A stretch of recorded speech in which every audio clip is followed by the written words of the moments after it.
Welcome to another edition of We Are Seek and Strike podcast, kind of a different edition coming to you tonight.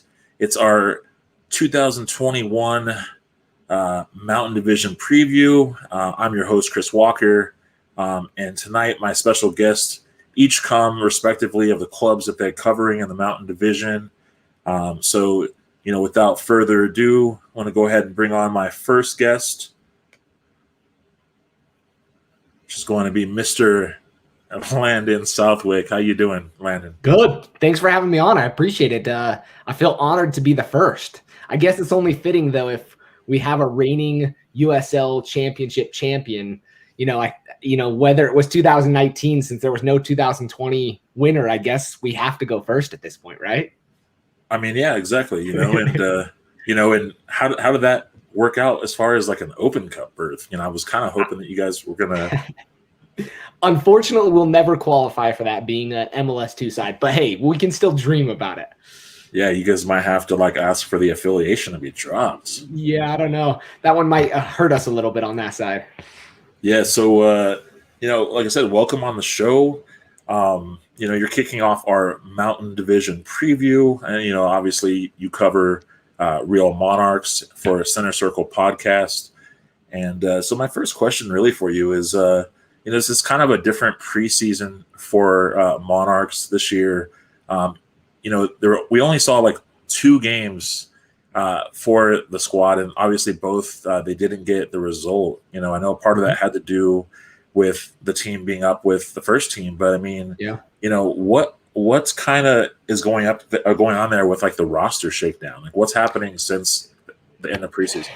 Man, there's been a lot. I mean, I think that the first topic of conversation touching on that or giving the best example of that is from last year to this year, there was only 3 players retained.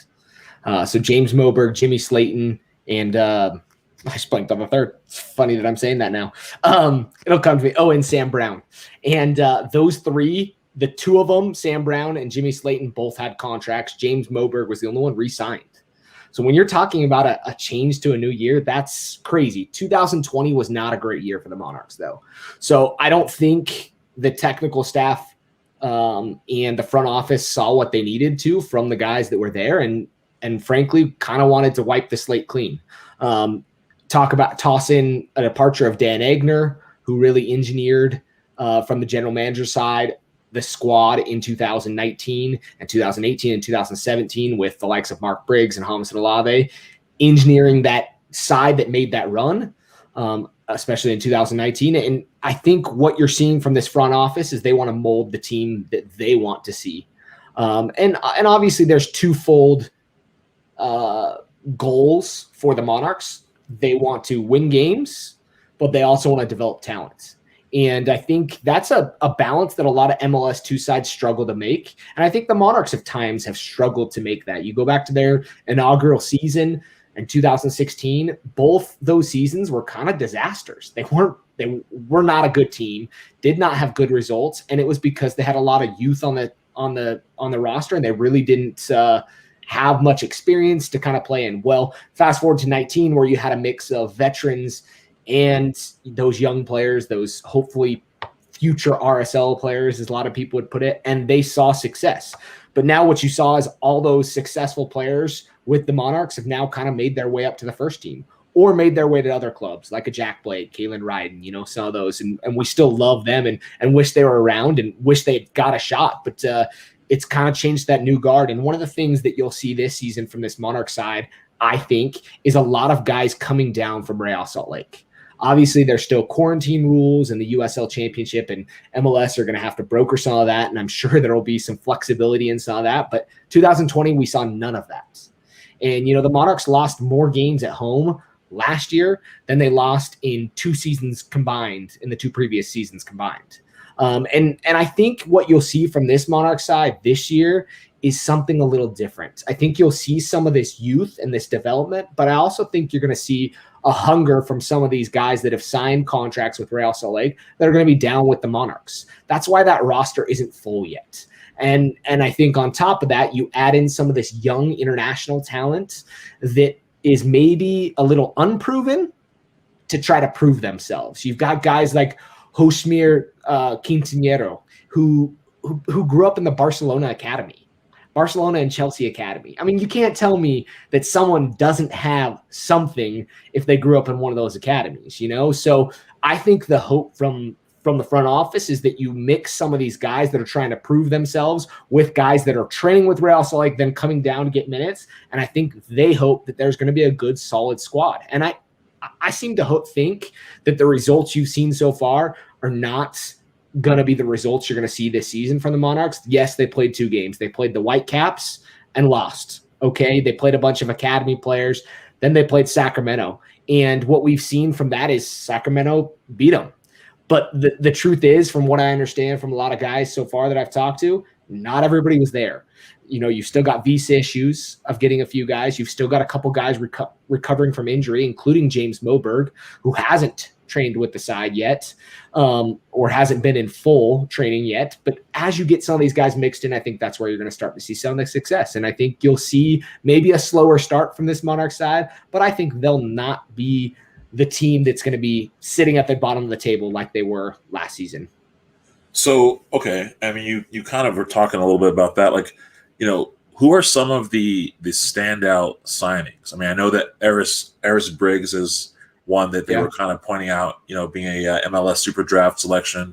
Who are some of the other ones along with him, and what can we kind of see from these players? Yeah, I think there's quite a few guys that are going to be pretty impressive. I mean, I think first and foremost, you have to look at the goalkeeper scenario for the organization. You've got a guy in the first team, Andrew Putna, who had played with the Monarchs at one point, and you've got David Ochoa, who has obviously showed already and caused a lot of controversy in MLS last week by putting a ball into the field. And if you watch enough USL, you know that's kind of his style. He taunted quite a few fans against in the El Paso game as well as in the championship game. And it's interesting because I think that goalkeeper room has really replenished.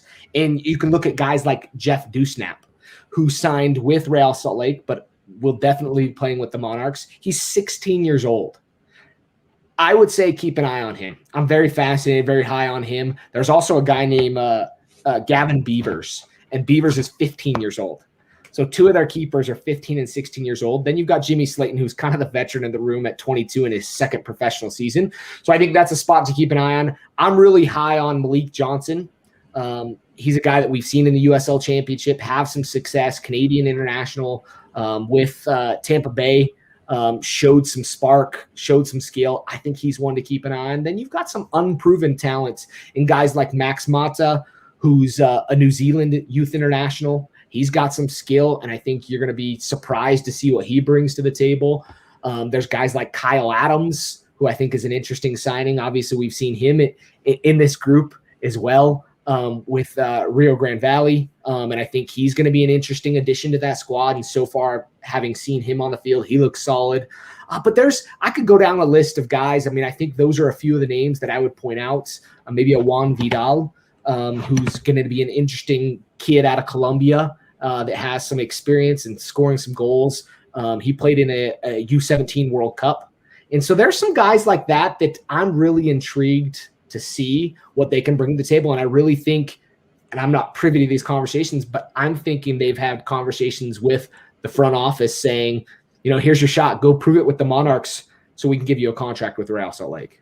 Well, and, you know, just with, you know, we were talking offline, me and Harry, before this, and, you know, he was kind of, you know, tossing out the question about, you know, whether or not it was a good thing with rosters, you know, average ages being younger versus older, you know, and yeah, you're kind of touching on that. I mean, you know, towards the end of last season, we saw a lot of the academy kids, you know, in on the matches, you know, with the likes of New Mexico United and El Paso Locomotive.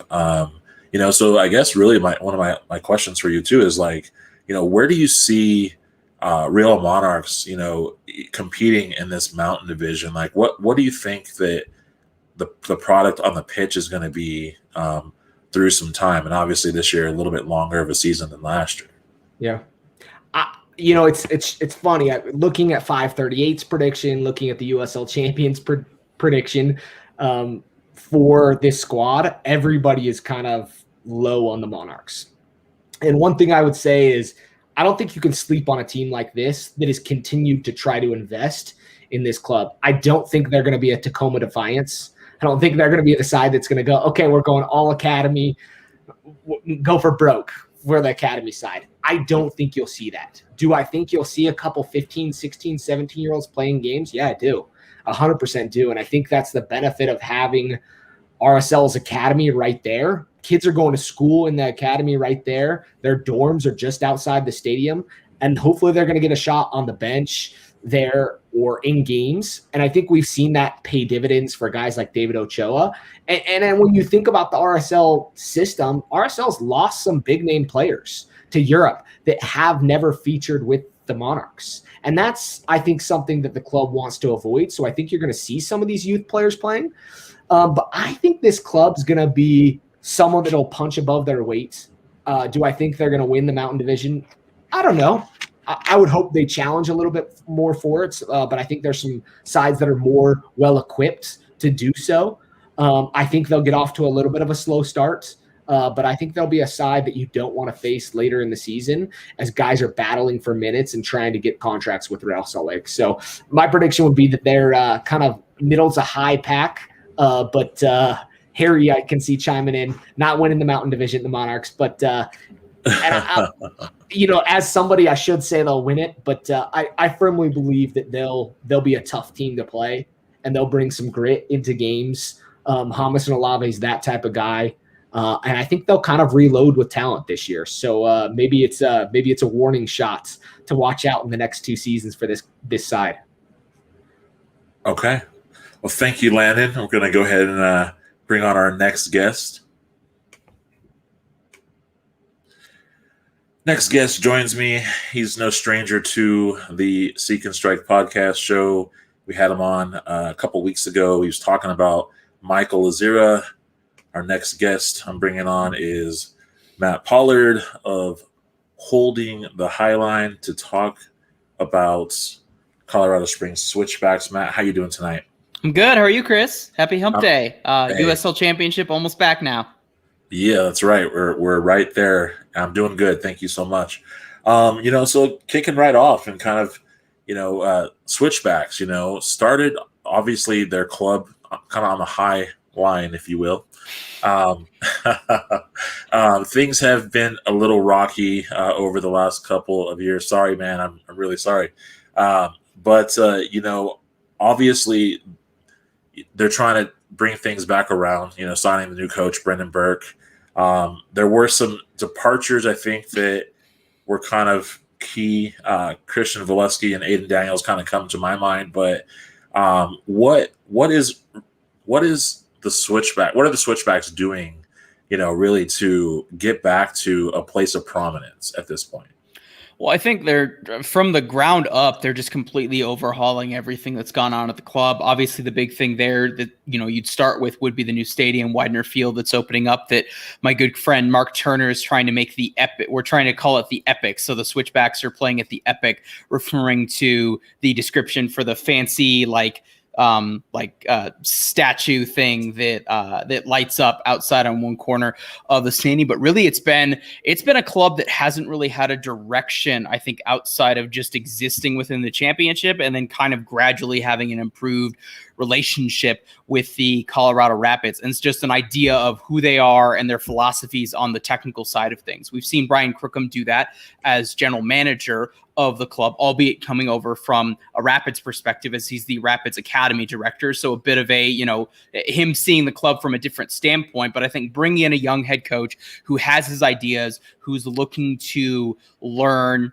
who's looking to improve upon it. And for the first time, really kind of have the shackles taken off him. If we look back at his time in the Philadelphia Union organization, where there was a very different motive and different objectives during his time with, it would have originally been Bethlehem Steel, now obviously is Philadelphia Union too. But he has ideas and tactical ideas that are different from what was going on when he was with Philadelphia that he is going to bring to this. And he's trying to bring in players who fit that mold and have a good mix of veterans who are going to be productive at the USL level, guys who he wants to help develop, give a platform to then move on, and then obviously an improved relationship with the Rapids, where they've got 5 really plausible contributors on loan from the first team. I would say 3 of whom easily could be impact starters in the USL Championship. And so for the first time ever, really, we're seeing the ideas of what this club can be and what they want to be. First of all, that there are tangible ideas, and second, that they're executing them in terms of the people who they've brought in and the roles that they will be filling. So, something we saw last year, I mean, obviously just with all the teams playing each other so many times, is the switchbacks really became a competitor, what are they doing, or what have they done, I guess, in preseason, just to kind of fortify the philosophy that Brendan Burke has? I mean, what things have you been seeing? Well, I can't speak too much to the friendlies just because there've only been 2 of them, and they had some issues anyways. I spoke to Brendan Burke maybe not quite a month ago, and there were still several guys who hadn't even fully joined camp yet because of visas and everything, and how much of that was quarantine from them coming out of one state into Colorado, which has been a little bit more strict than some of the states that they have been. I'm not entirely sure.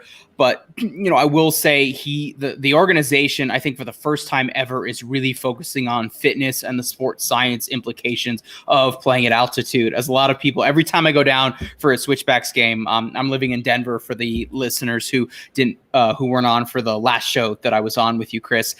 They like to point out the fact that technically, the Switchbacks Stadium, the Switchbacks are the highest elevated soccer club, professional soccer club in the United States, with them being just over, 7,100 feet, I think Widener Field we're going to be in, and that's pretty close to what Fortress Sand Creek were as well. Meanwhile, here down at the low ground, Dick's Sporting Goods Park is just over a mile elevation. And so they focused on sports science, and I think that was key in terms of them saying that we're going to have training. We're going to have training camp and preseason almost entirely in the springs. Whereas if we've seen with other clubs doing that, Landon might be able to speak to how that's happened with RSL or with Real Monarchs, where they go somewhere else that's lower elevation, and then it even takes them a couple of weeks of playing games at home to be hashtag strength at altitude. This is a team that by the time they kick off their first home game, they'll spend 2.5 months training just over 7,000 feet for the large part. So I think they're focusing on that in ways that I think,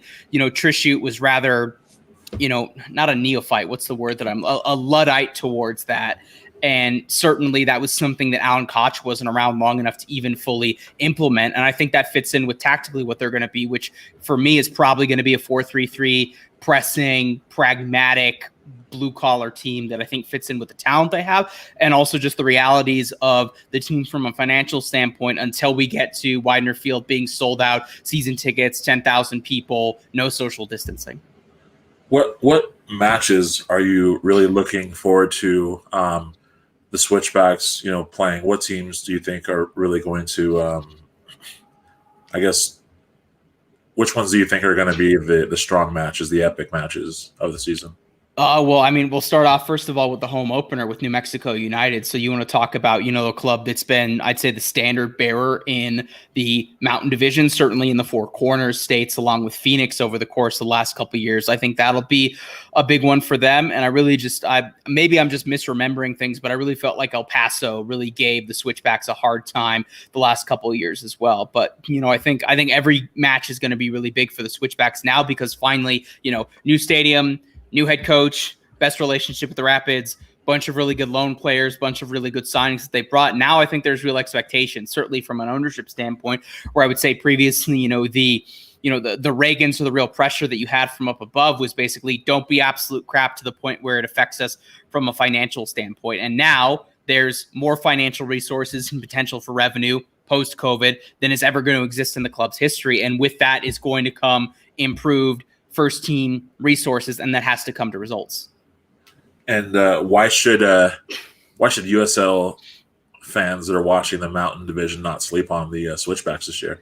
I think it's a young group. It's a young head coach, and it's a group of guys who kind of have been looking for an opportunity. You know, the switchbacks certainly in this division are maybe a little bit of the, you know, revenge of the island of misfit toys united, if you will, just between some of the old guard of the switchbacks players who were there and then weren't seeing, you know, they were there, they worked really hard, and they just didn't get the results. And so in that, Arani Arguda is discounted in some regard. But I look at every single acquisition they brought in somebody who has something to prove or is being given an opportunity that then they need to do something with it. And that, I think, it's going to be a really, really hungry team. It's going to be a motivated team with a young coach who knows how to get productivity out of players at this level. And in that, I think they're going to be, this is going to be, I'm still not sure I have them making the playoffs.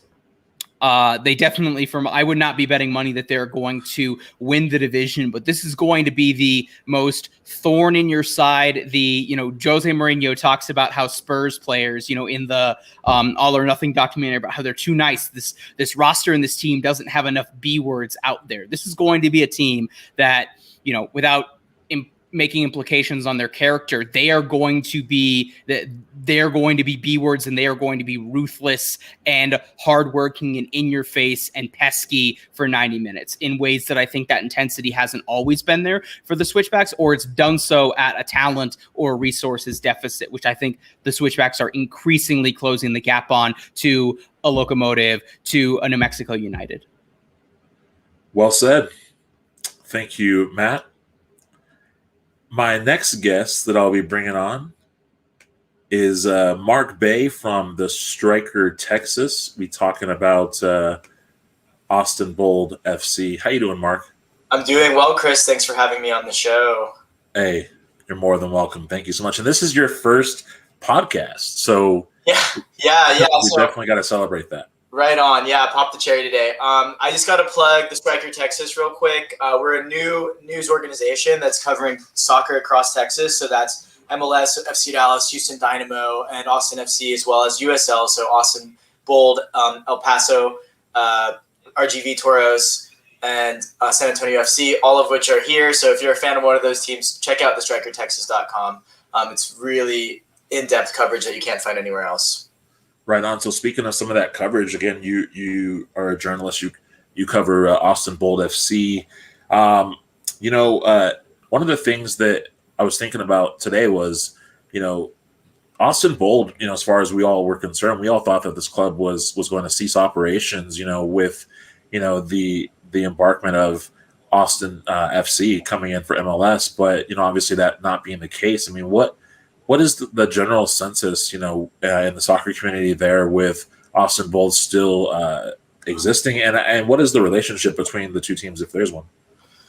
Wow, awesome question, and there's a ton there. I'll start with what my feelings for the Bold are for this season. There's no question that this season is going to be kind of a make or break one for the Bold. When the club was started 3 years ago, Bobby Epstein, who's the guy who owns Circuit of the Americas and the Austin Bold, decided to start with 3 years, and at the end of 3 years, see what happens. So none of the players are contracted for next year, and it really is completely up in the air if the Bold will continue this year, after this year or not. I would say right now I peg it around 50-50. I think if they have a good season and they get a lot of fans in the stands, there's already a stadium out there anyway, and the marginal cost might not be super high to Bobby. It really comes down to him. He's the sole owner, and he's the mad billionaire who's in charge of this club, and so he gets to make the decision if they continue or not. So totally up in the air. In regards to Austin FC, that has become a really, really awkward relationship. No question about it. Austin Bold FC are owned by Bobby Epstein, as I already mentioned, and Austin FC are owned by Anthony Precourt, who was the owner of the Columbus Crew, tried to steal the Crew from Columbus. He failed, but he still got his team down to Austin FC. When Austin was coming in, they were getting a city bond to help build the stadium, McCalla Place, where Austin FC plays. And Bobby Epstein also owns Circuit of the Americas, which is one of the premier entertainment locations in Austin. So there became this terrible billionaire catfight. Bobby Epstein was promoting a proposition in the local election to not give McCalla Place a tax break, and then it just got to be bad blood. It got I think, personal and a little bit beyond business in a way. So Austin FC's official attitude towards Austin Bold is to completely ignore them. Bold sent out a press release challenging Austin FC to a match. Austin FC completely ignored it. They're not loaning any players to Austin Bold. They haven't mentioned Austin Bold. They'll never mention Austin Bold. In Austin FC world, Austin Bold FC does not exist. And so that creates a big challenge for the Bold, obviously. At this point, they're the little brother, and they want to make peace and get fans to exchange between the clubs and have folks at both supporting both clubs. But it's not necessarily clear that's going to happen. Some of the supporter groups are starting to interact, and when supporters get together, they tend to get along, right? So, and they just love soccer. There's only 2 games that overlap between Austin FC and Austin Bold. So if you were an Austin FC fan, you could just be going to soccer every weekend and getting to see Austin FC, Austin Bold, Austin FC, and that's the model for success. If a rising tide floats all boats, Austin Bold will continue to do well. But if that's not the case, it very well could be their last season. Okay, and so and that's very good information to know. Just because when Austin came through, obviously in their first year, they made postseason last year. They didn't, and then of course, we saw other clubs also concede to close as well. In previous seasons. So we thought that was the case. But now that they're when the pandemic happened and everything got canceled, I went to the first game, which was against New Mexico United. I don't know, were you there, Chris? I was there, actually. Right on, man. I mean, that's like flashback to the old world, right? Like there was tons of New Mexico United fans, and 1 week later, everything NBA gets suspended, everything closes down. Yeah, right. Kind of a surreal thing to think back on, but. What I thought maybe that game that I went to would be one of their last. I wasn't necessarily sure they would continue after the pandemic, but they picked it back up and they're back here for a 3rd year. So we'll see what happens. So heading into this year, I know that they lost some key figures. Andre Lima, Billy Forbes, and Diego Restrepo. Who do you think has replaced those players that might be key signings coming into this season? Yeah, it's a great question, Chris. So Austin Bold FC are like a lot of the other clubs in USL that they've had a ton of player turnover. It would be easier to list the players that are coming back than the players that actually departed. And they did lose a lot of their firepower, like you said. But the build of the club has shifted. So when the pandemic occurred, Roberto Silva, who was the previous general manager for the Austin Bold, was released, and Rick Abbott came in to take over. And speaking to Rick Abbott, the new GM, they're trying to build like a Moneyball style team. So they're not having the big name players like they used to, like Kleber, Andre Lima, Edson Brawfheid. They're relying more on younger players and players that are already established within the US and in USL in particular. Players that I can highlight that I think will be scoring goals this year is Stefano Pino. A longtime USL fan should be familiar with him. He also played in MLS with Orlando City. Weirdly, he came over from the Xinjiang Flying Tigers, which is one of the best names in world soccer, I'm sure. But way less controversial city to live in than Xinjiang, Austin, Texas. Another one would be Omar Gordon, who used to be at Oklahoma City, and then Jason Johnson, who had that phenomenal season a couple years back for Phoenix Rising, and he's looking to recapture that form. Oh, as well, Ugo Okoli. He used to go by Sean Okoli. You may know him as a Sean Okoli. He's now going by Ugo to show respect to his heritage, which I think is badass. Ugo Okoli, going to be a big target man, hold-up player. He can probably get some goals. And then Atta Stoof is a Senegalese youngster who plays on the wing. Scored a lot of goals last year, so maybe he'll have another good season. I don't know. What was one of the concerns from the team last year, and how do you think they've addressed it through preseason this year? Well, I mean, the team's completely different than it was last year in a lot of ways. I don't know. I mean, I think that the team is having to replace – the biggest issue is that they're replacing a ton of firepower. The defense remains mostly the same, and a lot of the midfield's the same, like Javi Baez and Omar Sis are back this year, as well as Fabian Garcia and Jermaine Taylor, who play in the center back. But I think the challenge this year will be drumming up firepower. I heard the other guys talking about where they think their club will be. I'm kind of on the same page with Matt in regards to Colorado with the Bold. I think that they probably will make the playoffs, but I wouldn't put money on it. They're going to be right in the middle there.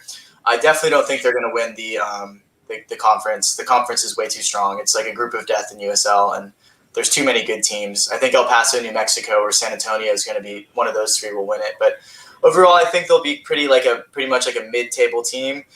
If they want to get up on the table, it's going to be mostly through like winning 1-0, 2-0, like tough games, because they do have a strong defense. Okay. Well said, sir. Thank you for the input.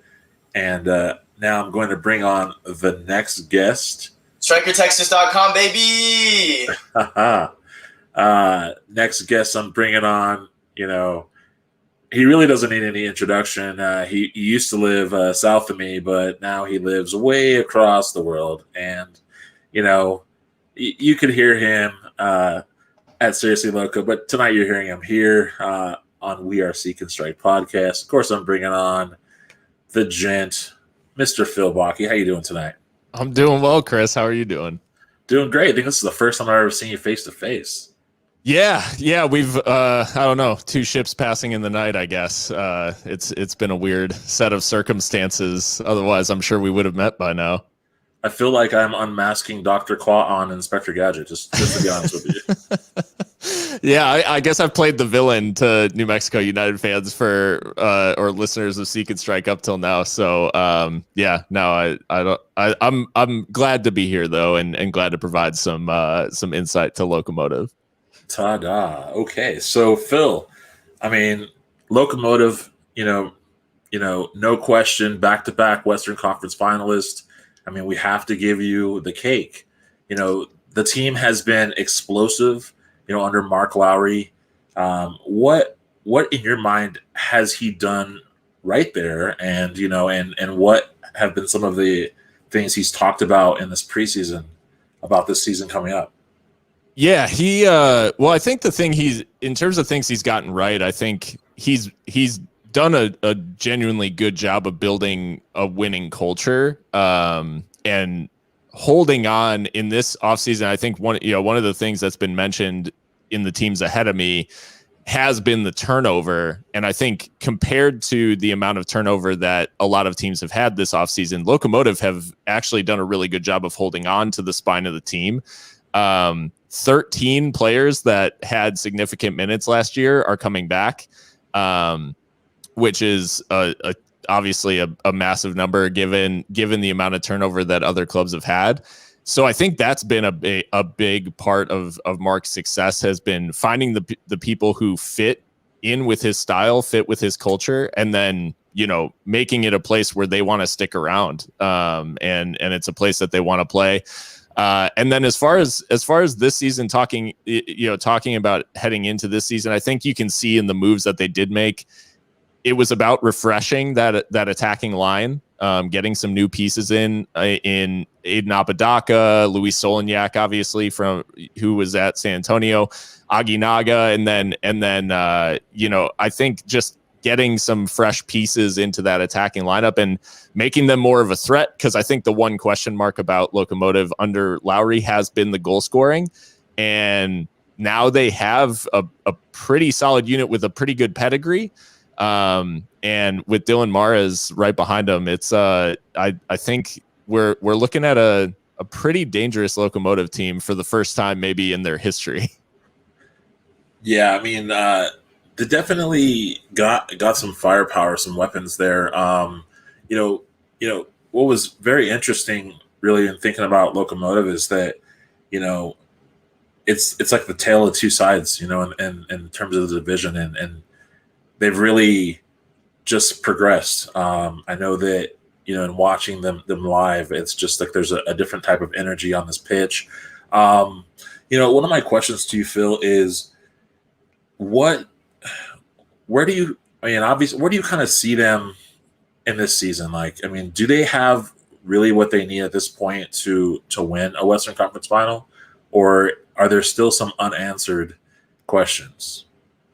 I think this team, given that they have had less turnover, I think they're positioned well to contend to go as far or further than they have the last 2 seasons. I think they'll definitely be competitive in terms of winning the division. I think they'll be up there.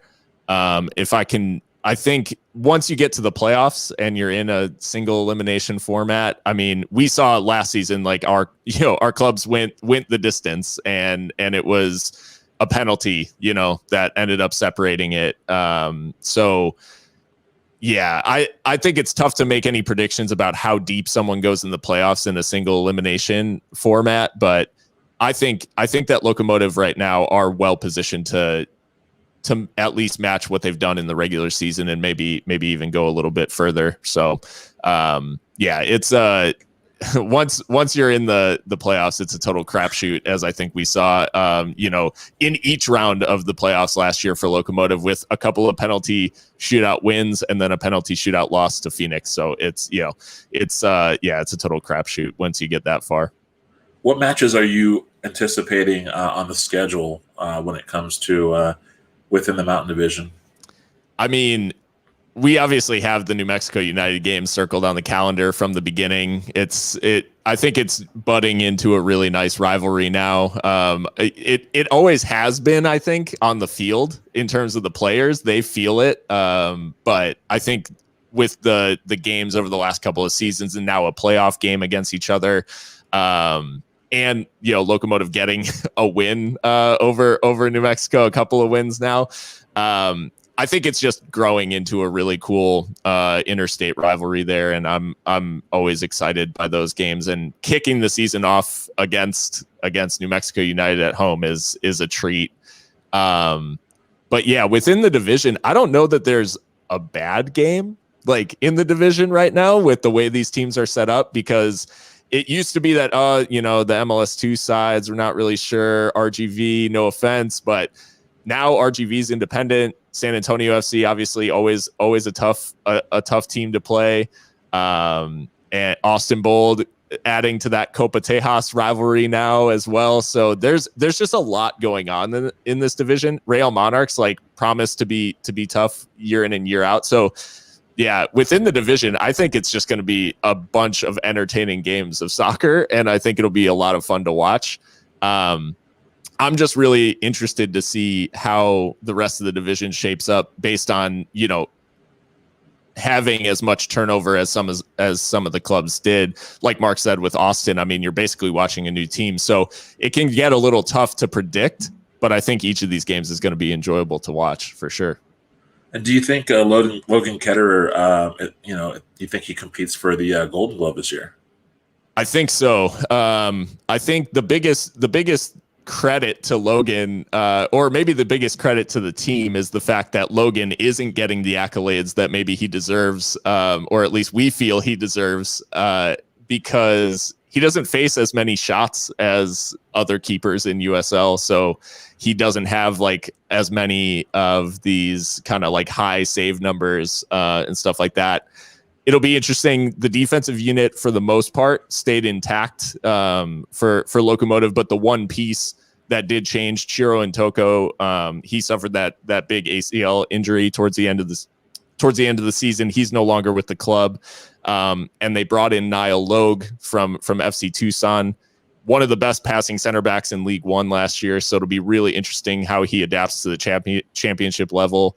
But I think really that midfield and defensive unit being so intact is going to give Logan another chance at being one of the best keepers, just because he doesn't have to, he has to come up with the big save late in the game. He has to come up with that one big moment, rather than he's not facing a barrage at most games. So yeah, I think that control of the game. But Logan is just such a quality keeper, and I'm just glad that unlike Cody, for you guys, I'm just glad that he didn't get the attention so that he was off to MLS or something like that, because I would not want to be replacing Logan this season.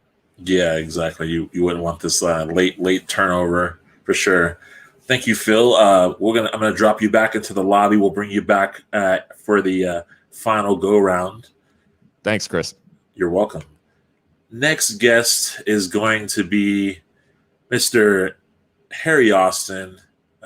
one of our top listeners on Seek and Strike podcast, but tonight he's got a different role. He's on the show. Harry Austin, how you doing tonight? Doing well, Chris. How about yourself? I'm doing great. Thank you so much. I know you got that hurricane watch out there, or tornado watch, out there. How's everything going so far? It's going all right here. To me, it's just a tough follow with, following Phil, the great Phil here. So you put me in a bind already. Is this, more pouring salt on the wound after the handball last year? Yeah, it's unfortunate. You have to face two teams like that. So Harry, in talking about San Antonio, I mean, we obviously can't deny that San Antonio made a run in Group D last season. You definitely let us know on Twitter several times that you had the best team in the USL Western Conference. Of course, Phil's not having that. I mean, he'll tell you. But you guys made a run, and then of course, then things kind of changed up. Losing the first round to New Mexico United. Rough. My first question to you, Harry, really is, you talk about some of these departures from your squad. I mean, your team has lost, top scorer Louis Soliniak to El Paso, obviously, and of course Christian Pirano, walked when his contract was over. How has those departures affected the club in your eyes? We are the exact opposite of El Paso. Looking at the roster, if you look at who started the first game last year, PC, Jose, Matt Cardoni, our backup goalkeeper, and Connor Maloney really are the only ones that came back. Axel Schoberg, who was loaned here from the Columbus Crew, played the first game, but it was immediately called back to Columbus and then was traded to DC United last year. He is back, but technically, you talk about the forwards, really the backline's a new backline, for that as well. Goalkeeping is the same, but it's going to be very interesting to see how San Antonio does, because we were discussing on SA Soccer. This is really a new team, for that here, which I know you see turnover in USL Championship, but usually like Louisville City, Tampa Bay, Phoenix, El Paso, they've kept their core. San Antonio didn't, so it'll be interesting to see come that first game against Colorado Springs. Number one, what the formation will be, and number two, who comes out. Now, along with that, I mean, I know that information is kind of slowly dripping out in San Antonio. But what are some of the key signings that you're really interested in this point? So for me, Chris Lima from the Red Bulls, Cam Lindley from Indy 11. Emil Suelo from the Galaxy. They're going to be the big changes in the midfield, I think. We got Sam Gleadle, luckily, who was with Reno last year, got signed late by Minnesota United, and then was cut.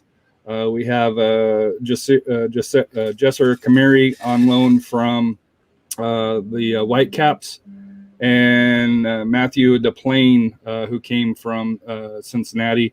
And then up top, which I'm kind of interested to see, because we've got a couple of young, hungry fringe MLSers, that came down.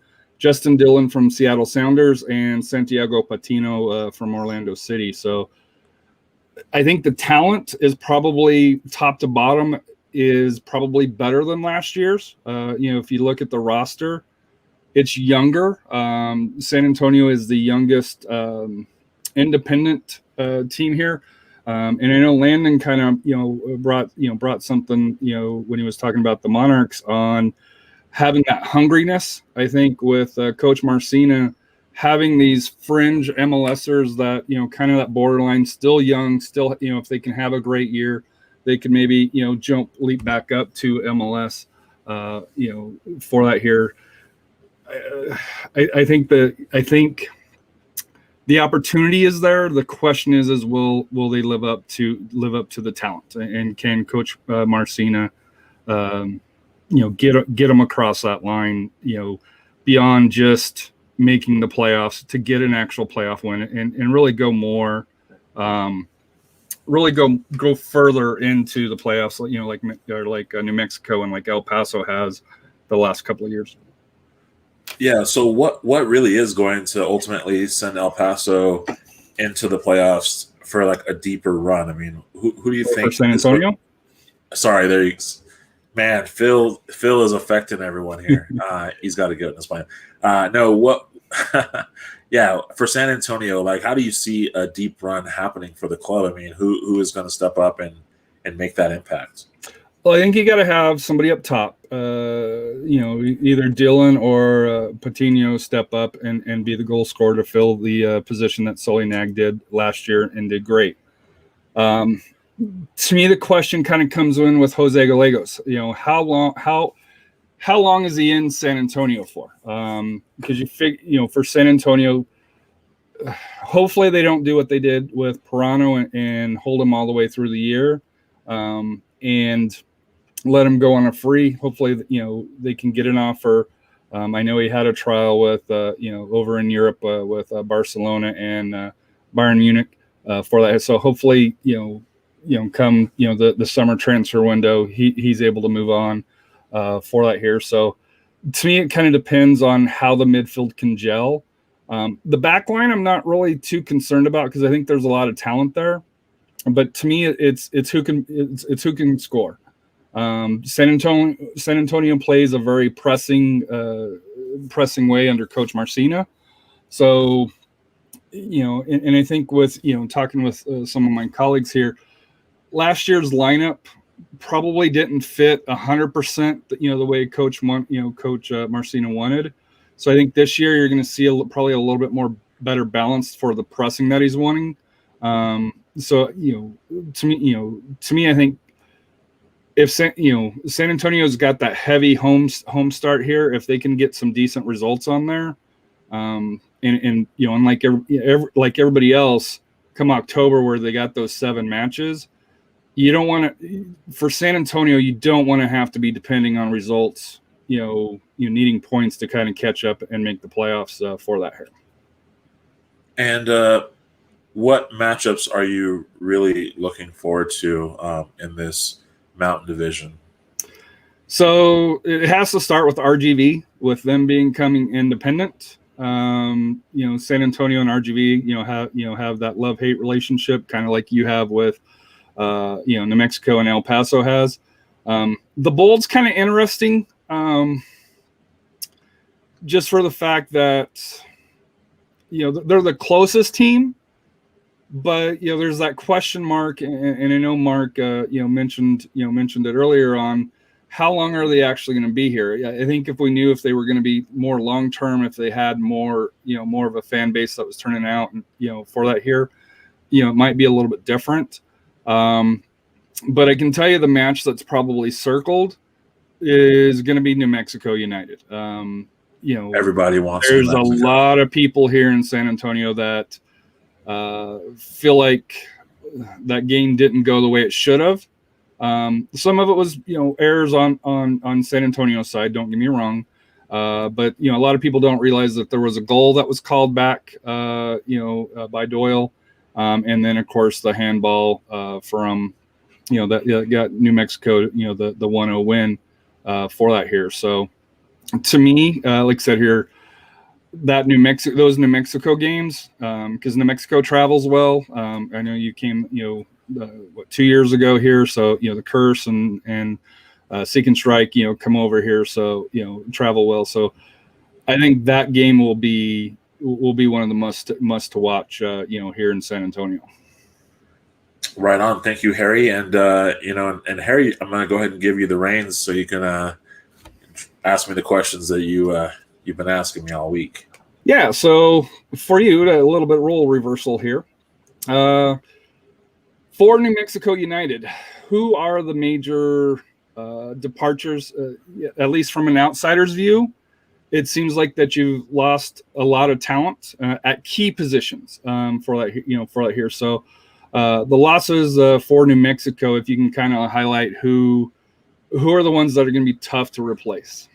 I mean, Chris Wehan is obviously a big departure for the club, and in addition to that, just because of his leadership on the pitch, not to mention, he was, one of the top scoring players for the team. He was getting goals in every match, and he really did rally troops last season. In addition, New Mexico United's really been trying to replace Kevon Frater for 2 seasons, I think. I think that we added Romeo Parks last year, and we all thought that maybe that was going to be the remedy, but really he wasn't used in a way that, that we could all be satisfied. So I think we were still trying to replace him and Santi Moore from the first season, and then let alone now with Wehan being out, there's a lot of there's that sort of concern of, okay, like this is another top scorer 2 seasons in a row. I think Cody Mizell is another person that, that the fans and from my perspective, that it's a loss. And more so the reason why I think it's a loss is because when he, got that nod over to NYCFC, we didn't have someone like Ben Beery, to go ahead and lean on as a number 2 because he had already gone to Oakland Roots. So, when it comes to goalkeeper, here we are trying out Phil Beigel, who is someone who was training with the club the first year and then signed the second year, but really doesn't have any USL minutes, only really played for TSV Germany. And then, of course, you got Alex Timbakis, who comes from NCFC, had some Atlanta United, obviously, in his time as a goalkeeper.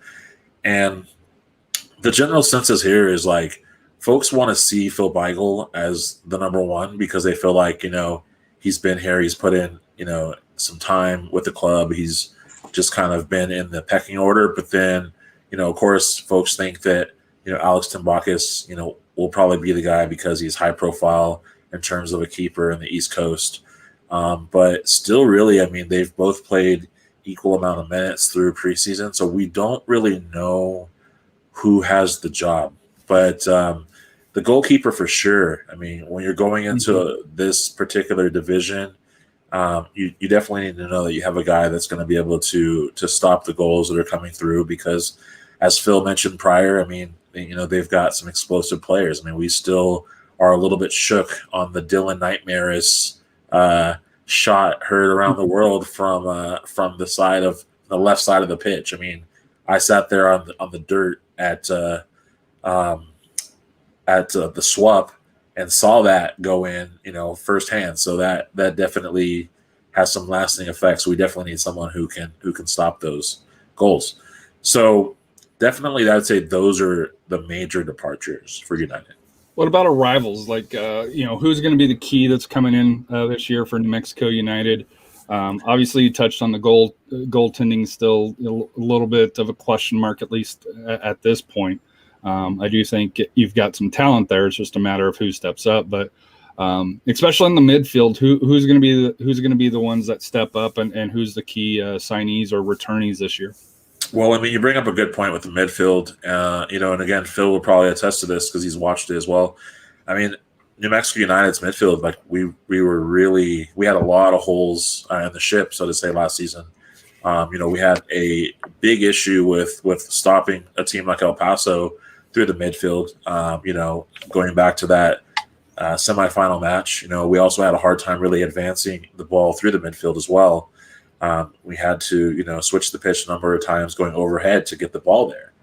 So, I mean, we made a lot of midfield signings in the offseason. I think that key pieces in the midfield, I think, one is going to be Chelo Martinez from RGV. I think that is huge for us because we can have someone who's defensive, who can win the ball in the midfield and, can obviously, send the ball into the box, so we don't necessarily have to always rely on, let's say, a Kalen Ryden or a Justin Schmidt to try to push the ball up from the back line. We can kind of win some balls a little earlier. And I think also along with that, I think a key signing is Andrew Tenari. Having a re-signing for him is because Tenari brought a lot of grit to the midfield. He was someone that just added a lot of attitude, and ultimately,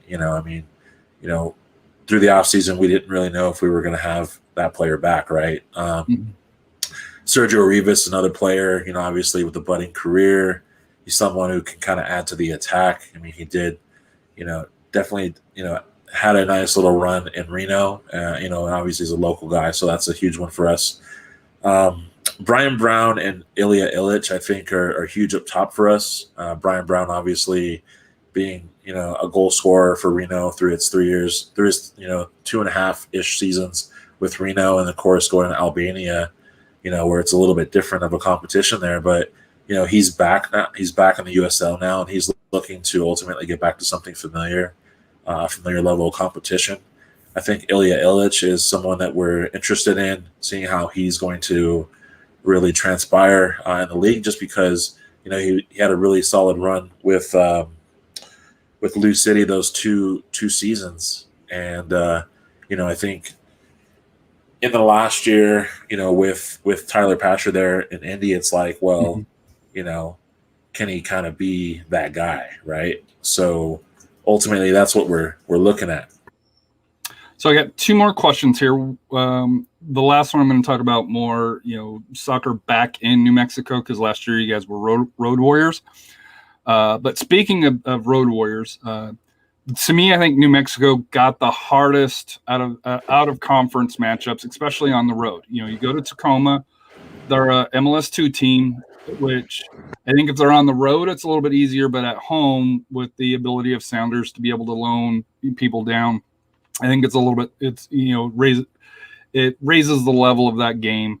But then the other three are just, barn burners. You go to Phoenix, in their new stadium here. You go to Louisville City, which, has a new stadium. And then you go to San Diego. So all four of those matches on the road bring kind of different questions, for that here. Rising's, a big rival. San Diego and Lou City, are very talented teams here. So just looking at the out of conference schedule, especially when you look at the rest of the division, really nobody compares, especially on the away matches here. So, how do you think last year kind of helps being able to handle those matches and the supporters on there? I think that I think the fact that they played all their matches on the road last year, even the Playoffs. Yeah, all of them. I think ultimately it just kind of built some sort of resilience, right? Because earlier on in the season, I think that it was very 1-to-1 in the matches on whether or not they were going to be able to eventually start playing at home. Mm-hmm. And I think they were kind of tethered to the uncertainty that the next match could be that match, And then there was a point where they just kind of flipped the switch and they stopped really worrying about, the fact that they were on the road. In several pressers, Troy said that, he had talked to I'm not sure the person's name, but he had talked to the person who had really, been instrumental in the Blue Jays for Major League Baseball, mm-hmm. In terms of maybe the sort of mental wellness, if you will, of playing away from home, and that was something that was key to ultimately, motivating our guys, to, just kind of, power through the fact that they were going to be playing away, through the season. So I think this year, I think that they're no stranger to the road matches. I think that maybe it gave them a little edge. If anything, I think it's going to be really interesting to see how they do at home because, mm-hmm. We still had a limited capacity in the stadium here. Still 25%. There's about, 3,500 fans that could be in the stadium. It maybe won't be the fortress that, teams experienced in 2019 just yet until, things open up more. But ultimately, I just think that with soccer being back in the state, I think with the guys come here because of the fan base one. You know what I mean? I think that's mm-hmm. one of the major draws. So I think they'll get a little bit of that. I think that the team's going to power through and, and they're going to deliver at the lab. And then that brings my last question in, and then like I said here, I know we got RGV to get with the great Ray here, but after last year being all on the road, how special is it going to be back at the lab?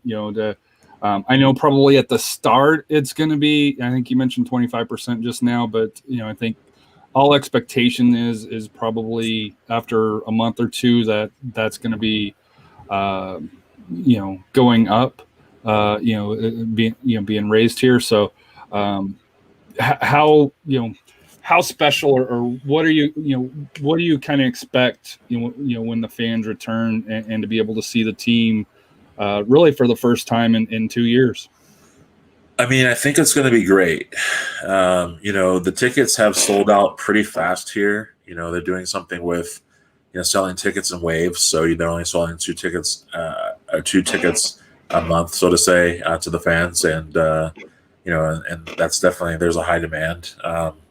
What folks are really excited about is being able to be there in the stands and feel like normal again, somewhat. And for myself, I mean, it'll be great to see it in person. I mean, all of last year we saw it, on TV, and we weren't really able to kind of experience it, and the times that the club was local, right, El Paso or Colorado, I mean, fans made their trek there, So now I think that some of that magic is going to be back. The one thing that folks aren't looking forward to is they're not looking forward to calling it the Rio Grande Federal Credit Union at the lab or whatever. It's the lab, so that's what they're calling it. And they're looking forward to the music playing. And they're looking forward to the black and yellow, and now the new electric turquoise kits that have come out. There has broken the internet, so to say. Speaking of Rio Grande and the same kits, like I said here, I'm assuming you and Ray can kind of share kits, blue and teal and the hexagon on that here. Most definitely. Thank you, Harry, for interviewing me real quick. And now we're going to switch it over. I'm going to bring on my next guest, and that's going to be Ray Silva. One second here. Ray Silva of South Texas Border Sports. How you doing, Ray? Hey, good evening to all of the audience, and thanks for having me by. Hey, you're definitely welcome. Definitely welcome. So my first question for you, Ray, really off the top is, there's a lot of change, and we've kind of mentioned it a little bit through this podcast, but the biggest thing, obviously, with Rio Grande Valley, not having that affiliation to Dynamo anymore. I mean, like what sort of life has that brought back to this club in your eyes? For me, I've always mentioned it from the beginning that the announcement has been made. I will go on and say it again. It's a newfound hope. What do I mean by newfound hope? There's that newfound hope that there's that missing energy that has been taken away from like the last 3 seasons. Granted, everything from the technical aspect has changed now that the Toros have become independent. And there's been some pretty good marquee signings of players that kind of show that progress that's been made thus far from last December. And so let's talk a little bit about the signings, right? So what are some of the key arrivals in your eyes? Like you've they've obviously had a little bit of attrition as we talked about, but what are some of the players you're looking forward to that have been signed to the roster? The first one off the top of the head is Tyler Derrick, who'll be between the pipes. There's a goalkeeper with a lot of MLS experience, and he even got sent down to the RGV in the inaugural season to play one match, even a couple of matches, to be honest. And he is that one established veteran who has the MLS experience to kind of like to back up that signature. The next player I'll highlight is Rodrigo Lopez, who was Sacramento Republic's first signing, and he is a 32-year-old midfielder who has a ton of USL experience.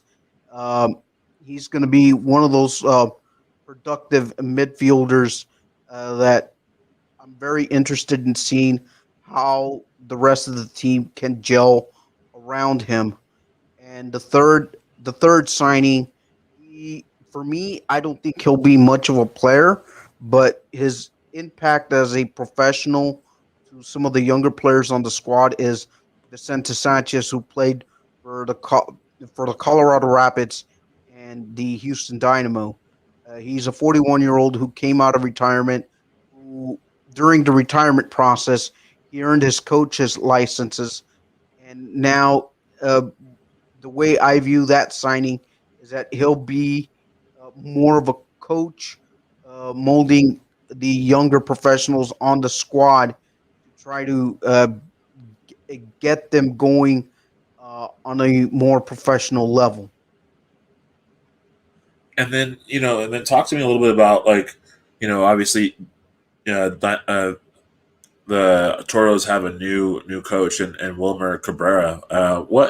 What's his philosophy? What are some of the things he's kind of talked to the media about, through this preseason, and I guess trying to bring in a new culture into the club? Well, I guess his mantra was unfinished business, and he was the inaugural head coach for the inaugural season for the Toros. Okay. And now with this being his second stint, he wants the unfinished mantra to really become a reality, and he wants to have a team that is fresh on the attack. And just based on the two media session availabilities, which was the introduction, and just this past Tuesday where he finally opened it up to media members.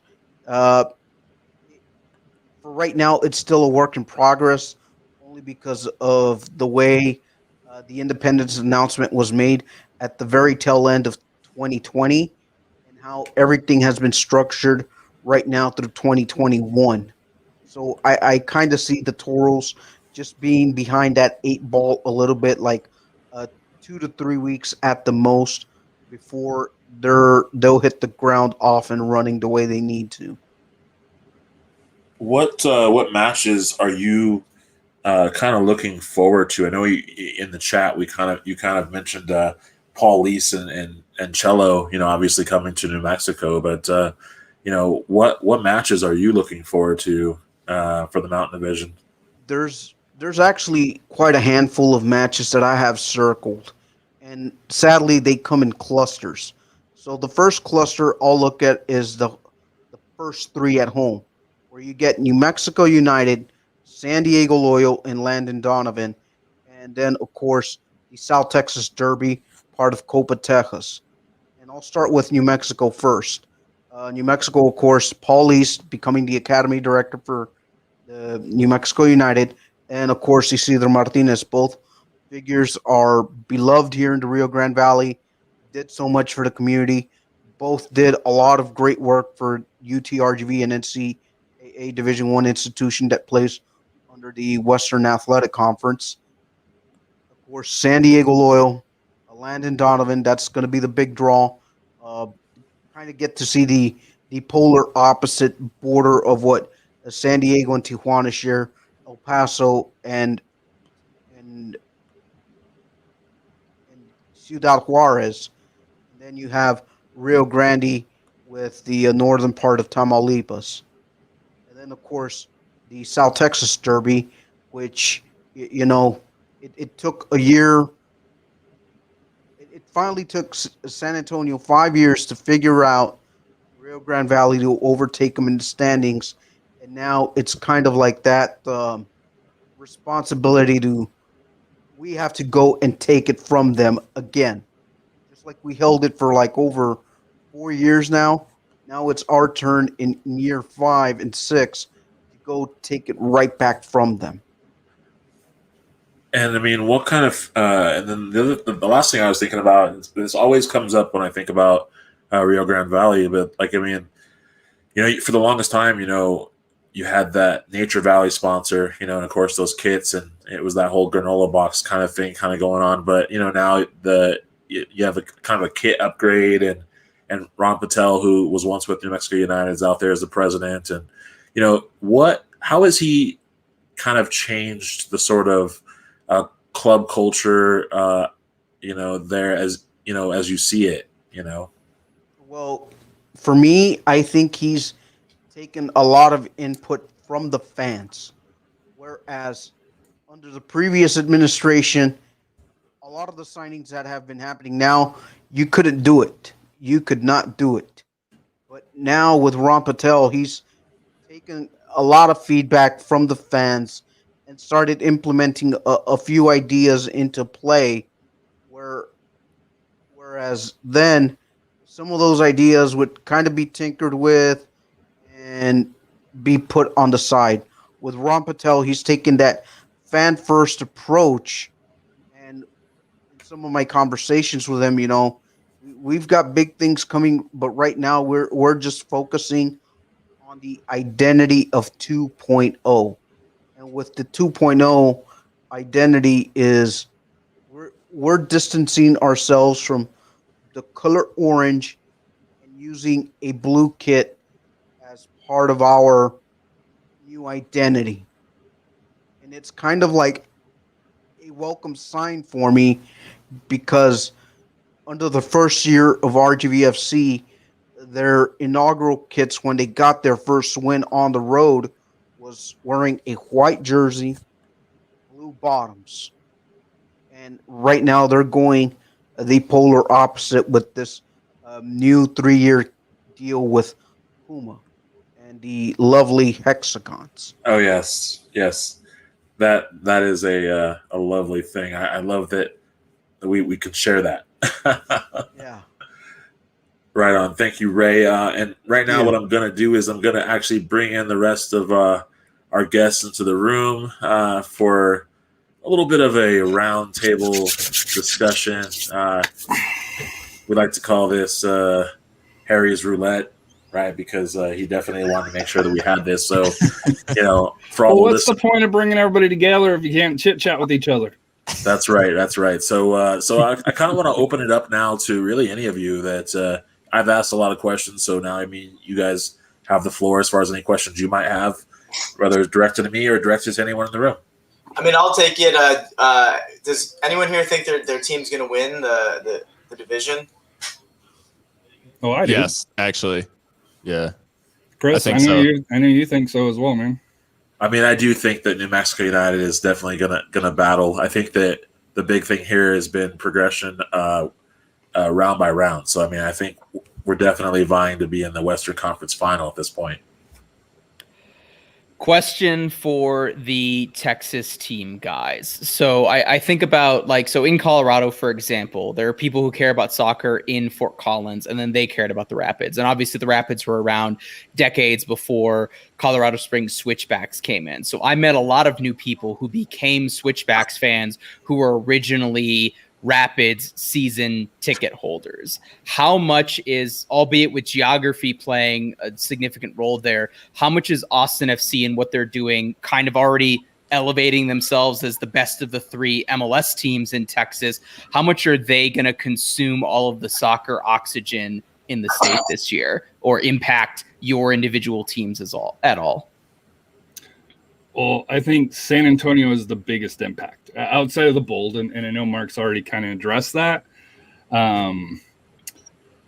So San Antonio is technically in the Austin FC media market. However, they are not on any of the local TVs. So when Austin FC played this last week against Colorado Rapids, you had to go to Austin FC website, and even though I respect Austin FC and, I have a lot of friends that are in Los Verdes and stuff like that, and I try to support them, I'm not going to Austin FC's website to watch the match. I won't do that here. But to me, it's when San Antonio's bid was took down, I think they lost probably about a quarter of their season ticket members that were, because it was that big MLS push, hey, we're going to MLS. And then when that dried up, The attendance did suffer. When Austin FC was initially announced, everybody's like, there's no way in hell I'm going to up to see them. That's softened already, to be able to go see top talent, be able to see it, even some of the, supporters that said that they won't. It'll be interesting. I think everybody wants to see, Open Cup, Austin FC, San Antonio, whether it's, at Q2 or, here. I don't know in El Paso, Phil, if Austin really has a reach over there. And I don't know if they have a reach down south as of yet, down with Ray in RGV, because they're more Houston-ish. Although there's probably some sour taste down there with Houston.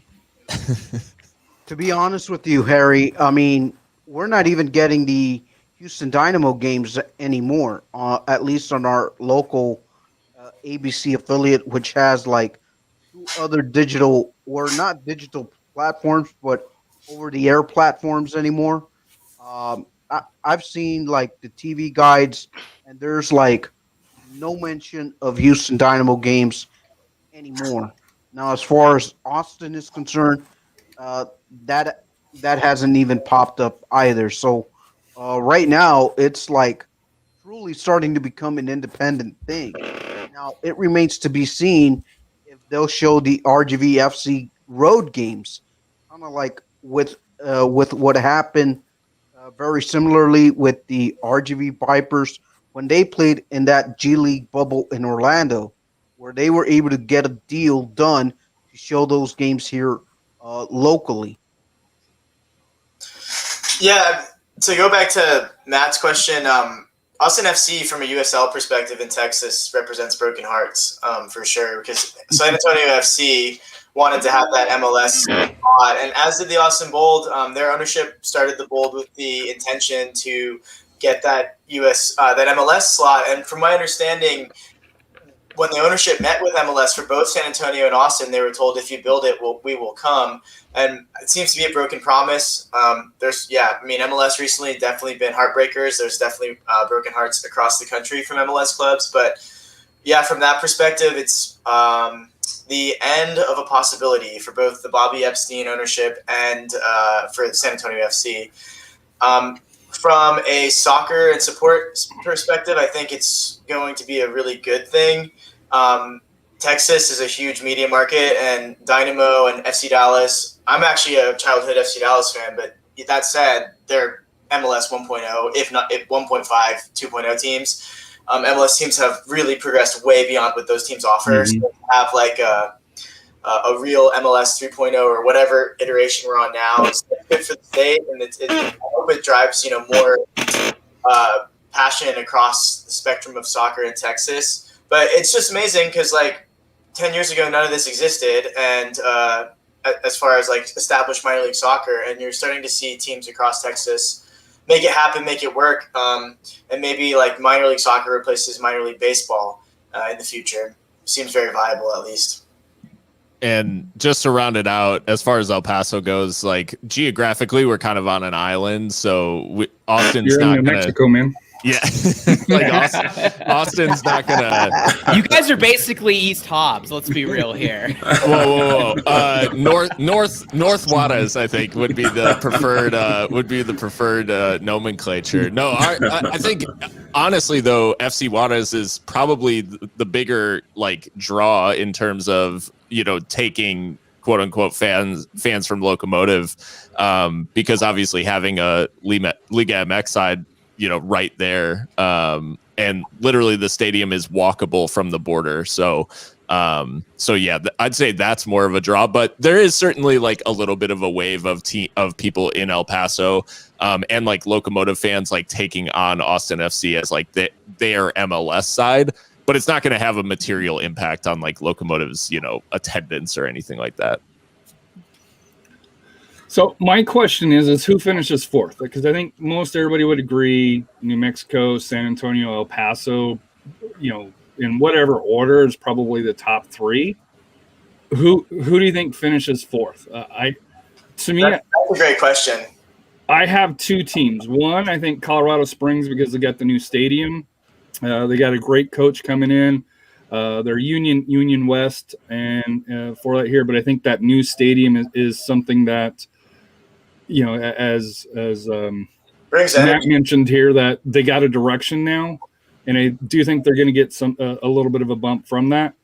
I also think RGV is going to be better than what most people think. I think them having the shackles took off, having probably a little bit better support down at HEB Park. It wouldn't shock me if it's really between RGV and Colorado Springs for that fourth spot. I was gonna raise my hand and say I think the Switchbacks end up taking that fourth spot, for everything that you said. I do think it's gonna take a little bit of time for them to gel, just because I think it's them and probably Real Monarchs probably have the most turnover in terms of like fewest starting minutes returning, and obviously a new manager who's implementing a new style. But once we get past if we think about this summer as like post-COVID, at whatever point that that the governor of Colorado says that they can pack Widener Field all 10,000 people, I think that'll be a key inflection point. And then whenever things start to click tactically with players fitting into certain roles and then working in the 4-3-3 and then implementing the high press and everything, that'll be another inflection point. Which one of those comes first, and do those come at a time when it's convenient and advantageous for the Switchbacks in the part of the season, I think are up for questions. But if both of those two things happen by certainly July 4th, I would pick them to finish fourth in the division. Go ahead. I don't know enough about the Switchbacks to say that. I would say that I think the Austin Boulders are better than RGV, and I think we'll have a better season than RGV this year. I know it's a little controversial, but there goes the hot takes. I feel like RGV's just behind. I mean, as Ray said himself, they're a few weeks behind. Wilmer Cabrera came in pretty late, and they only have like 7, 18, 19 players on the roster right now. I mean, we're like 20. That's not really enough. We're only a couple weeks away from the season here, and you really would want to have at least, 22, 24. And I spoke to Ron Patel the other day, and he said that their signings announced 2 signings. So they did announce Eric Pimentel, the Mexican defender, and they actually have another signing coming in who's a player from South America. So maybe you guys can figure out who it is from that. I think I know who are you referencing to. He has been linked since the month of either February or March, only because of these lovely government of ours and the visas. Yeah, absolutely. So the fans need to know, who is this guy? Yeah, who is this guy? Drop it. He is a Venezuelan forward. He played in the Venezuelan First Division League for it was in the same time frame as Juan Carlos Azocar, who's our notable forward coming back this year. Albeit not a lot of significant playing minutes for the Toros, but he's been heavily linked. I'm trying to remember his name off the top of my head, but good Lord, I'll have to come back with you on that name, and if it comes up, I'll let you guys know. But he is a forward. Cool. Yo, Matt, I think I'm going to go with you and say Colorado gets fourth. You seem to know what you're talking about, so I'll Hey, I'm going to say, I might have to give Switchbacks a little credit, too, because, in the first season with New Mexico United, we really joked around about this idea that we were like the Colorado State champions. I mean, going into Colorado, playing 2 matches with the Switchbacks, one an Open Cup and one just at their house, and then of course going to the Rapids, and then getting the dub there too, like in the shootout or in the PK in the penalty section. It's like we didn't make that shirt, and we should really go back and make that shirt. But last season, obviously playing every match in Widener, even the one that we got to host as our own. New Mexico shouldn't have lost that match, but of course it would be the time that Troy Lesane would be, with his wife, birthing a child, and assistant coach Zach Prince would be coaching, and and that was a hard match to watch, to be honest with you, because I mean that was a match we probably shouldn't have lost. I mean, obviously it led to El Paso ultimately taking control of the group, right? Because some things didn't happen. I mean, ultimately he was a little shy with the subs. He kind of waited a little while, and Switchbacks kind of snuck one out. So I mean, I kind of think that the Switchbacks will continue that sort of competition. I was a bit shocked by the fact that they let Aiden Daniels go, since he was the guy that pretty much sunk the goals on New Mexico every single time. But they brought in Haji Berry. I think he's going to be the starting center forward. He has, I think it's something like 60 goals and like a little over, not quite 110 games in USL. Quick pub trivia question for you, Chris. Ooh. What Rapids player in that Open Cup game between Colorado Rapids and New Mexico did Kevon Frater force into a red card and stoppage time to ultimately get the win for New Mexico United? Ooh, I don't know, but I feel like I just want to say his name is Sebastian. Is that correct or no? That is not correct. Oh, it was Axel Schuberg. Oh. Yeah, so fun little trivia there. And then Chris, not to hijack the pod and turn this into Seek and Switchbacks, but where do we guys think on the whole of the USL Championship, where's the new Widener Field going to rank as far as soccer specific stadiums? Obviously, Louisville still has the best one. They've got basically fill out the lower bowl, and they've got an MLS caliber stadium. But I think I look at like Bonnie Field, for example, the redevelopment that Tampa did. Is Widener Field? Do they push up into that like upper, third, fifth of the stadiums in this division? This is just a validation question. You already know the answer. I mean, I feel like I think it's a legitimate discussion. Is it better than Bonnie Field? And I don't think the answer there is immediately obvious. I feel like Widener is equivalent to Toyota Field in San Antonio. Like, I feel like it's about that in my mind. I would agree. I haven't seen I did look at the map, and it looks like it's right in the center of town, which is awesome. Imagine you can bike to it. Dude, it's downtown. It's brand new. Toyota Field's 10 years old now. So it doesn't have, I'm assuming, Widener Field's going to have all the new amenities. Perfect size. 8,000 is the perfect size. Yeah.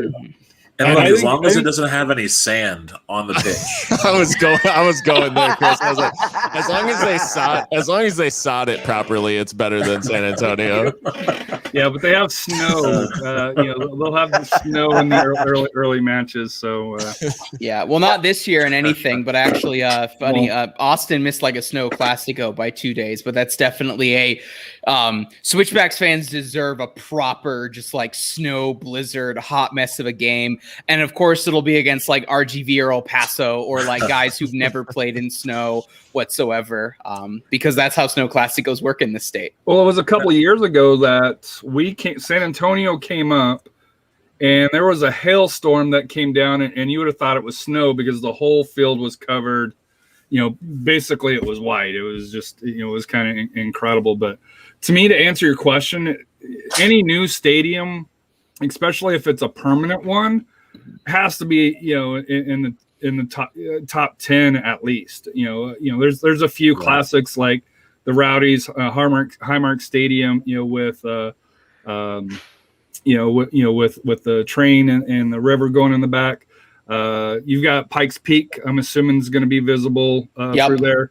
That's going to rival, Landon's, Real Monarch Stadium there, with some of the sites that they have. So, to me, like I said here, especially if you're comparing like Phoenix Rising's pop-up stadium, which I think will be nice and much nicer than what the old one was, but it doesn't compare to, it won't compare to the new stadium in Colorado Springs, just because it wasn't just built for the Switchbacks. It was built for all of Colorado Springs and the Olympic stuff and stuff like that. So it's going to be top quality. Okay, I've got two questions for you guys. Okay, well, one's a comment and one's a question directed at Phil especially. But so we're talking stadium talk right now. I mean, I think when New Mexico United finally gets their stadium, that you guys are probably going to have to definitely throw it in the top 5, because it's going to be something like you open up like a fridge and walk into the stadium. You know what I mean? Like it's going to be Meow Wolf themed. So I mean, your wildest Dude, you dreams are always going think New Mexico is the best thing since sliced bread. your wildest dreams will come true. Whatever you want to do at a stadium that you can't normally do at a stadium, that's how you're going to get in. So if it's like walking past the concessions, or I don't know, you know what I mean? Like, I heard there's a giant jacuzzi. There's going to be probably a giant robot and probably some false fronted things. Like, you know, you can go through the bathroom to the field or some crazy crap like that. So bougie mini golf. Right. So Phil, this question is directed to you. Sure. Yes, Phil. Yeah, this is the magic question because so through 2 seasons, I'm pretty sure one of your Shithouse 11 rosters have probably gotten deep in the playoffs, but here we are in the 3rd season. I mean, I'm sure all of us probably have all of us on this podcast probably have at least one player in your Shithouse 11 Hall of Fame. Early predictions. Who do you think might get on the roster this year from each team? I'll tell you right now, Chris, that Josh Suggs is like an all-time inductee and will always be in the Shithouse 11.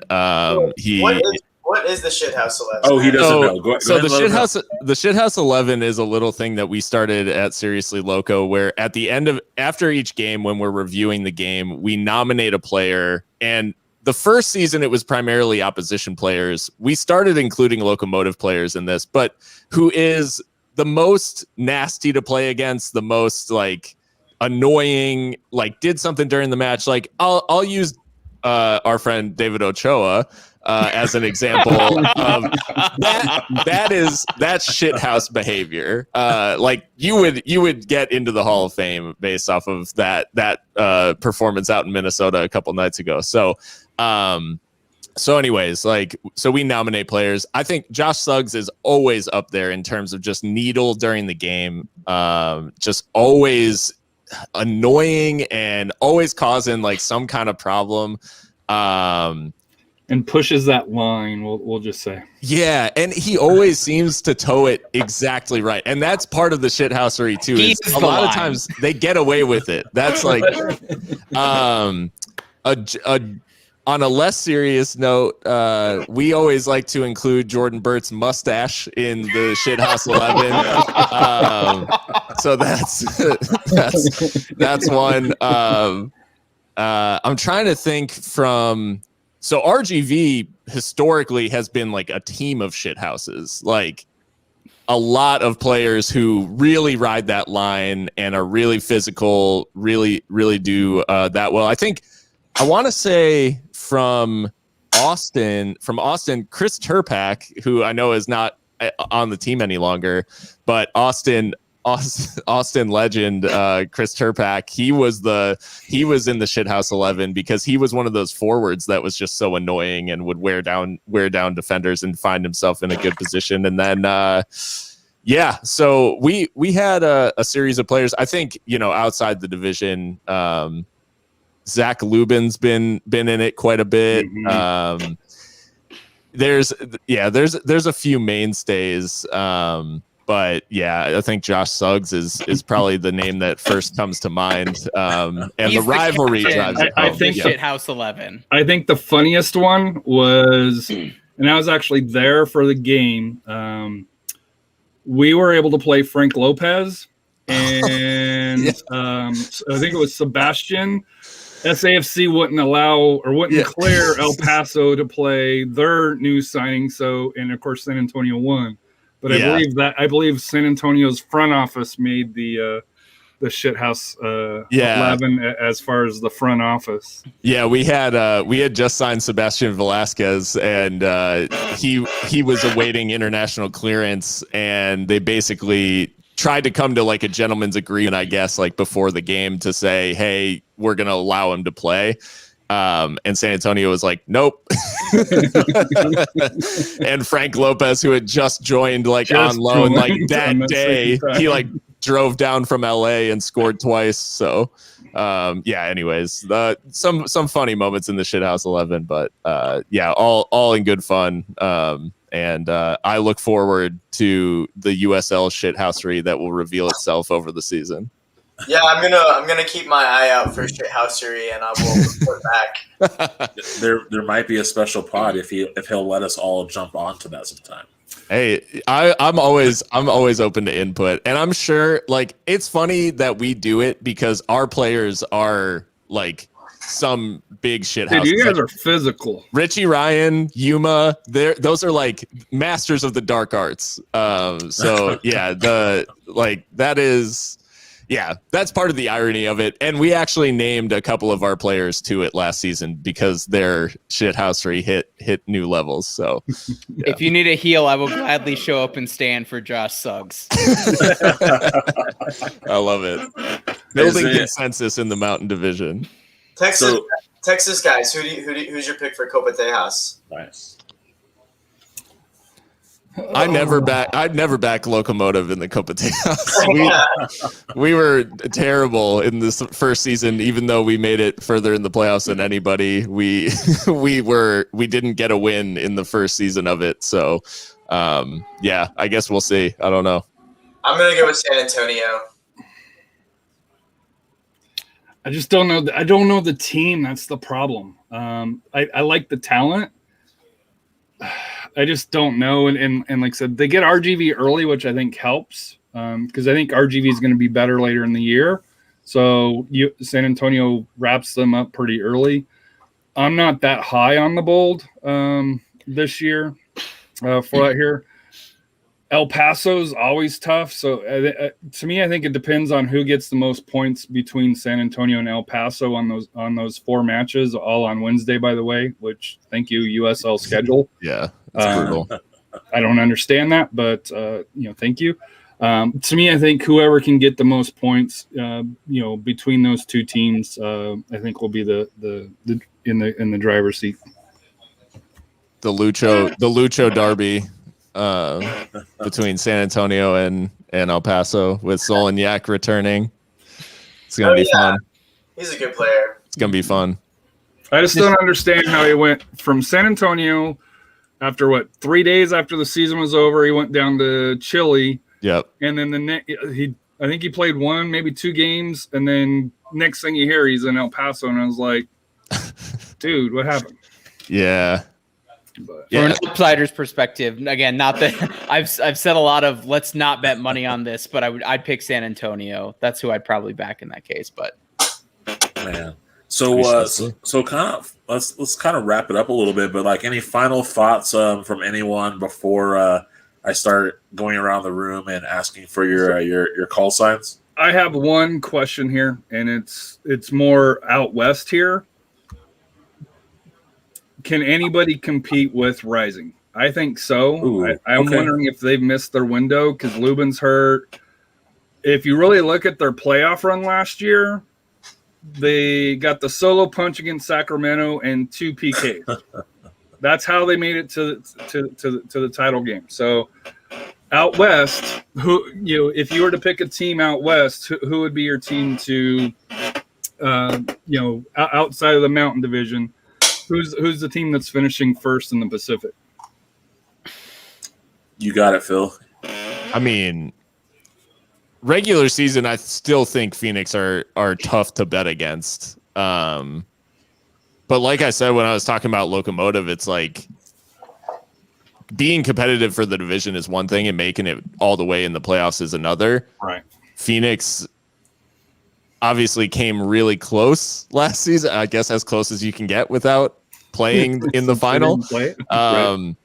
But it's so tough to say like, oh, Phoenix are going to go all the way. I think we can be confident that Phoenix are probably a little bit above the rest of that division, but I don't know. Loyal and OC, I think, are going to be really good. So it's I don't know. It's as cut and dry as it maybe has been, but I still think Phoenix is the class of that division. I think it's for the time being. People are thinking as well.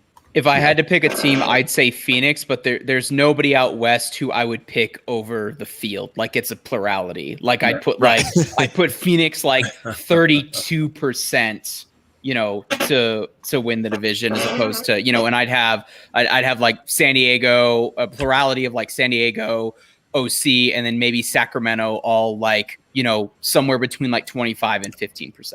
Right. Yep, exactly. That's where I'm at with that. I think Phoenix is probably the best team, but it's really close. Orange County's super good, I think. I think Sacramento's really good, and I think San Diego's really good. I can almost guarantee you that LA Galaxy 2 will not win that one, though. I don't know. They made the playoffs last year. Kind of became a sleeper team last year. They kind of turned it off. Tacoma Defiance. Yeah. No, come on. It's Vegas, man. It's Vegas. LA Galaxy 2 versus Vegas, the LA 2 derby. Right.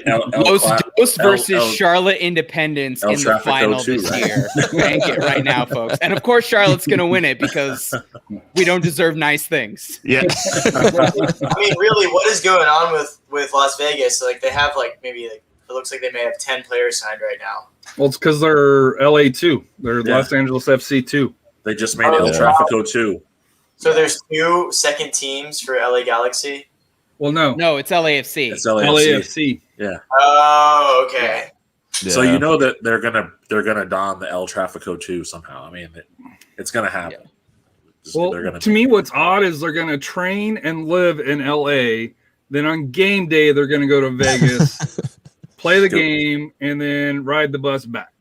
It's like 3.5 hours. They're gonna get used to Barstow. Like the way RGV would do it with Dynamo at times. There would be times like during the second and third year where the Toros would go up to Houston, train for a little bit, and then come back down here with whatever players the Dynamo ever decided to loan down. Yeah, it's going to be that relationship. It's like the one thing, Ray, is like you no longer have to hear Baby Dynamo. You just never have to hear Dynamo. Daddy Dynamo. Oh, that's right. You never have to hear that anymore. And they're probably going to take like the casino bus and make friends with all the old ladies. They're like, oh, you're going back there? Yeah. And I finally figured out who's that Venezuelan forward that's been linked to come to the RGVFC Toros. It is a forward, Aitor Lopez of Venezuela, but nothing has been announced. It's been a link that has been dated since March the 2nd. We might have broke that on this podcast, so it's been official yet. That's teamwork reporting, okay? Yeah, that is good. I couldn't do it alone. I would have never guessed. There's too many players in South America for me to guess based on that alone.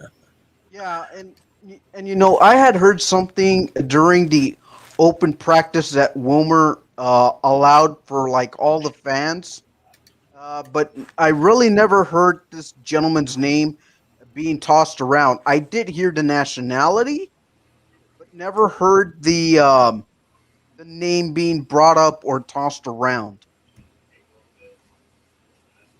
Cool. Well, now you have. There is.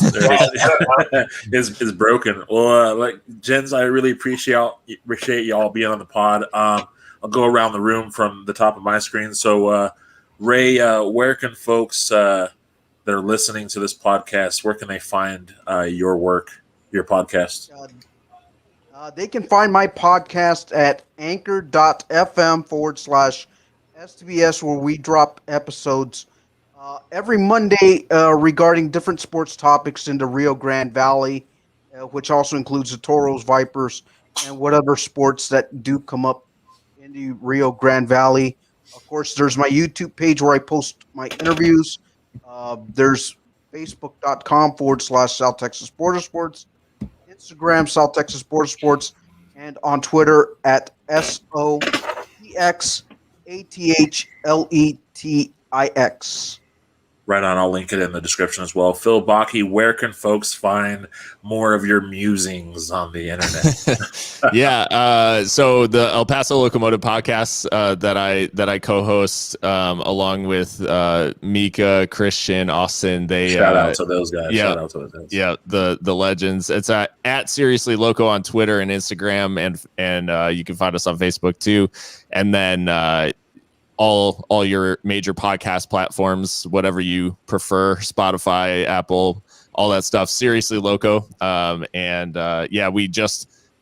We finished recording our season preview right before this, so that'll drop it like tonight or first thing in the morning, I guess. And so you can check us out there. Right on. Matt Pollard, thanks for joining the show. Second time this season. I think you're definitely already like leading the guest ranks. Where can folks find you on the internet? Individually, you can follow me on Twitter at LWS Matt Pollard for all of my written musings. Check out lastwordonsports.com. And then for Last Word on Soccer specifically, it's lastwordonsports.com/soccer. And then all of my Rapids, Colorado soccer hot takes you can find at Holding the High Line. Just again, search it anywhere in your podcatchers. We get to have a listener or a prospective listener not find us anywhere that we're wanted. You could also apparently search just Colorado Rapids, and I think we're the first thing that now comes up because FeedSpot actually rated us from like a frequency and number of downloads ahead of the Rapids podcast, like the podcast that the team puts out. And Switchbacks have yet to delve into their own internal podcasting, but we'll see what that looks like. Harry, where can folks find you and listen more to your musings on the internet? So where you can find me most at Ram and Call, RAMINCOL. We do the SA Soccer, which is SATX Soccer. And I also started United Soccer FC, which if you're looking just to kind of get a quick view of what happened, in the league here, I'm trying to put out, little episodes of 5-10 minutes of, hey, this was this week's results. This is the standings. This is what's coming up here. Because a lot of times people, especially in USL, have no clue what's going on in the East and vice versa. So something along those lines here, just a little quick, 5-10 minute show on United Soccer FC. But most where you can find me is Ram and Call. And of course, I listen to, I think what everybody says, every podcast out available. That's, USL and even some fringe, MLS for that here. And follow a lot on the Striker Texas, which will be Mark. Yeah. Right on. Mark Bay, again, your first podcast. We broke you in. Where can folks find your writings? Well, how did I do? Was it good for you too? Say that again. Was it good for you too? Yeah, it definitely was. Nice. That's what I like to hear. Phil, do you approve? Yeah, absolutely. Yeah, Phil's the expert here, quality. Play-by-play and stuff like that. So, in all seriousness, with Seriously Loco, if they do a play-by-play of one of the local games again this year, it is something that you do want to tune in because Phil does an awesome job with the play-by-play on that. Well, thanks, Harry. I appreciate that. So I think you were going to give me a compliment before you got interrupted, Phil. So what you got, Mark? Where can folks find your writings? I'm on Twitter at MCHBay, MCHBAY, and then also thestrikertexas.com or AOL search the Striker Texas maybe, and then I write on there. I write on there for Austin Bold, Austin FC, other USL stuff. I'm covering RGV Toros right now because we lost a writer. They're still alive, thank God. They just stopped writing for us. That's it. Sure, maybe I'll be on Phil's show if that compliment's actually true. It's true. Maybe he can do it seriously later. It's true. Just want to give a shout out to Landon Southwick. He had to jet, daddy duties, but definitely appreciate his input. Appreciate everyone else on this pod joining. I'm sure we'll Don't forget Ray. Don't forget DJ Ray.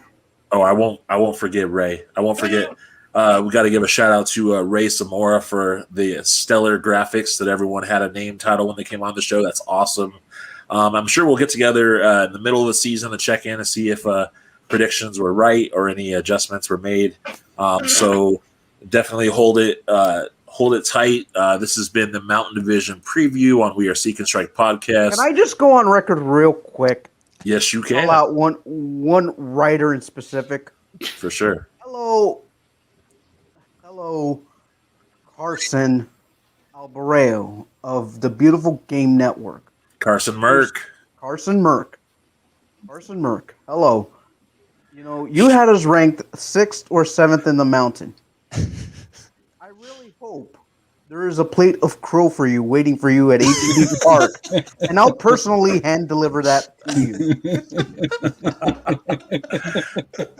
Shout out to Carson Merck. We're a Browns fan, so there is that. We're a proud They're allowed member to of talk a little bit. They're allowed to talk a little bit. They beat the snot out of Pittsburgh pretty good. And on that note, we're a proud member of the Beautiful Game Network, and we'll catch y'all next week on the podcast. Good night. Good night, folks.